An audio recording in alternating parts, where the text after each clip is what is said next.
From ice hockey to cheerleading, youth sports have had to rapidly adjust to pandemic safety restrictions. And while cases of COVID-19 continue to rise in Ontario, many parents say they feel extremely safe letting their kids participate in sports thanks to strict safety protocols. My daughters, they like rules, to be honest with you. So as long as it's clear information, they are following it very well. We've had to adapt in terms of the rules changing over time because of the different stages in the province, but they're adapting very well. Rosie has 2 daughters in hockey and says practice sessions are being conducted with extreme caution.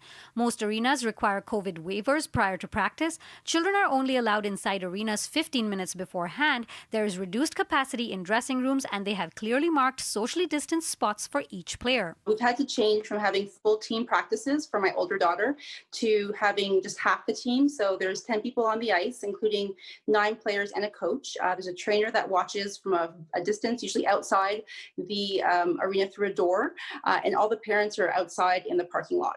While all Ontario League games have been cancelled for minor hockey, other sports are able to manage their competitions virtually. Christine Garcia's daughters are competitive cheerleaders, and in order to participate safely this year, things had to be done very differently.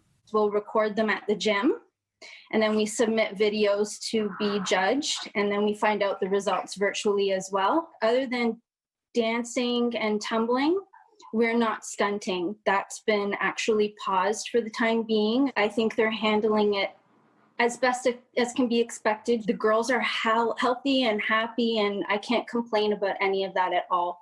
In response to our social media post on the subject, a majority of parents felt the same way. But there was much talk on social media recently when an anonymous parent posted a message on Reddit saying that there are positive cases on 2 sports teams their kids play on, and parents are treating this like a chickenpox party, implying some families are putting health secondary to sports. City News could not contact the poster to verify their account, but sports leagues we did speak to say health and safety are top priority and there should be no fear of missing out this year. We're not running any leagues this year. We're playing modified program of 3-on-3 and 4-on-4. So we don't have stats and standings. We're not attending tournaments. We're not playing in big games. We're not playing in, for the older players, we're not playing in front of scouts right now. Missing a practice is not going to end the world. And as restrictions begin to ease again in the province, Rosie hopes that may mean a gradual return to regular ice time. I really would love for the protocols that government is implementing to be more logical, to be quite frank. We live in Peel, and there's no cases, like I said, in our league, for example. So it would be very helpful to have clear protocols that are based on science and evidence, as opposed to what I feel like we're seeing now, which is based more on anxiety.